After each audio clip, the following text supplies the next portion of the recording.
We're going to go over the general floor procedures of the California State Assembly and the California State Senate. The first item is establishing a quorum. Both the Assembly and Senate can only officially conduct a business on their floors when a quorum is present and it's been established. And so it's the first item on the agenda of either a committee or on either the Assembly or Senate floors. The California Constitution, of course, defines the size of the Senate and Assembly, and therefore defines a quorum as a majority of the members of each house. And that's 41 of the 80-member Assembly, and that's 21 of the 40-member Senate, regardless of vacancies. The voting requirements, most bills per the Constitution require a simple majority vote for passage. However, there are instances when other higher thresholds are used. For example, a 2/3 vote is required for urgency clause measures, not for budget bills. For amendments to the Lottery Act, Prop 103, the Political Reform Act, the Three Strikes Law, suspending Prop 98, overriding a gubernatorial veto, for the adoption of a constitutional amendment, etc.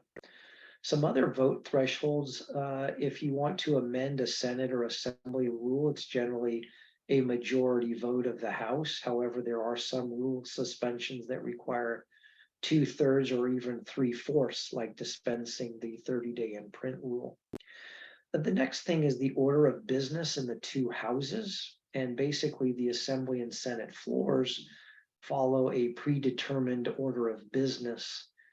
Sessions usually commence with the roll call of the members, followed by a prayer by the chaplain or by a member of either house, followed by the Pledge of Allegiance.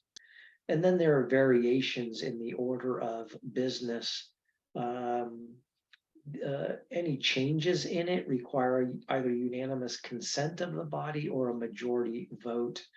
And if it requires a majority vote, what they're technically doing is what is called suspending the orders of the day. And the leaders of the Assembly and Senate may allow adjournment memorials or member resolutions to be taken up in different order if necessary. Sometimes they skip around or they pass and retain, or basically take up bills out of order sometimes on the daily file.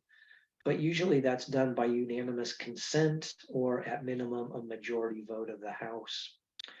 In terms of making motions on the floors of the Assembly and Senate, the proper point at which to make these basic motions is when the presiding officer of the Senate or Assembly states that they are under motions and resolutions.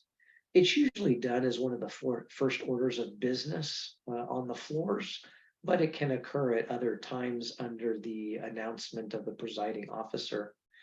And when a member wants to speak on the floor, he or she must raise their microphone at their desk and then wait for the presiding officer to recognize that member to speak. And then once recognized, members are allowed a specified time to speak on bills or motions. And then finally, when you get to the actual agenda in terms of the business on the daily file, of course, the daily file is the official agenda for each session of the Assembly or Senate. At later times, they may have supplemental files during the last day or two of a session. So the daily files, as well as the supplemental files, contain the bills that are eligible for consideration that day. And the Senate daily file and of course the Assembly daily file, they're both printed each legislative day. And they also have things like committee hearings scheduled, perhaps the schedule for the remaining days of the session. They have different committee memberships and directory of legislators. So again, each item that's eligible is on the daily file, either in second reading, unfinished business, third reading, and it's assigned, each bill or legislative measure is assigned an item number, and it changes day to day. Pursuant to the House rules, Bills are generally supposed to be called upon in the order in which they're listed in that daily file, unless unanimous consent is granted, but usually that is not raised. So generally the items on the floor are any special orders, those on second reading, unfinished business, third reading, the consent calendar, and then measures that are on the inactive file. Sometimes members are allowed to skip around the daily file because they happen to be prepared to take up their particular bill, for example. And if a member wants to take up a bill out of order, he or she generally seeks unanimous consent to do so. If another member were to object, then a suspension of the rules is technically required, which is a simple majority of the House. Sometimes bills that are not listed on the Senate or Assembly daily files are taken up without reference to file, meaning they are WORFed, WORF. This requires either unanimous consent or a suspension of the rules with a simple majority vote. Sometimes members of the Senate and Assembly will amend bills that are on the daily file, and the House rules govern the amendment of bills from their respective floors.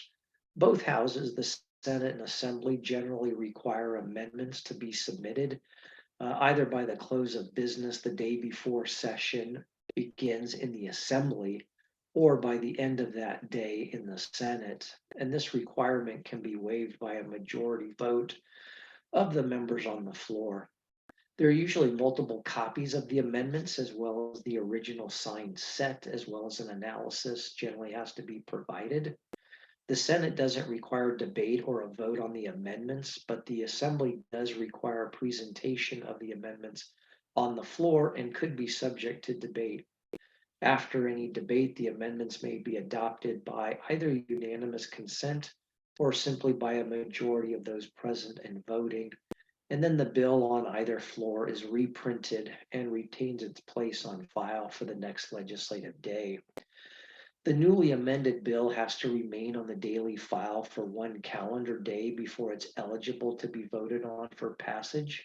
However, if the bill is amended to simply add or delete an urgency clause or to make statutory changes to the budget bill, then there's a 1 day waiting period that is not required. The 1 day wait is not required.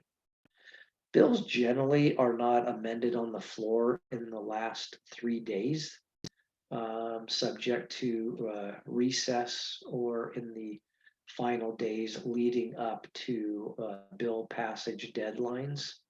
But sometimes this can be waived, but that does not occur during the final form. So the last 3 days of session, due to Prop 54 and the 72-hour in print rule. When bills are amended in the other house, they have to be returned to their house of origin, basically for what we call concurrence, which is either acceptance or rejection of the amendments that were made in the other house. Committees and ultimately members on the floors of the two houses are the ones who vote to concur or non-concur in the other house's amendments. There's usually a 1 day wait associated with that. So a vote on concurrence is not in order until the bill has been on the unfinished business file for at least 1 day. Now, resolutions are exempt from the 1 day wait. However, that 1 day wait on concurrence can be waived by either unanimous consent or ultimately by a majority vote on the floor. If amendments are concurred in, then the measure is enrolled and sent to the governor for final action. In the event one house doesn't concur in the other house's amendments, then in theory, the Assembly Speaker and the Senate Committee on Rules will appoint a 6-member conference committee, 3 members of each house, to resolve the differences between the two houses. However, conference committees are rarely used today in the California Legislature. In dealing with substantively amended bills from the other house, when a bill has been amended in the other house and it's pending concurrence in the amendments, the Assembly Speaker under Assembly Rule 77.2 or the Senate Committee on Rules under Senate Rule 29.10 each has the authority, so it's a may, refer rather than a shall, mandatory, to refer the measure to the appropriate policy committee for further action to review those substantive amendments. But they can also waive off that hearing of the policy committee and take up the measure.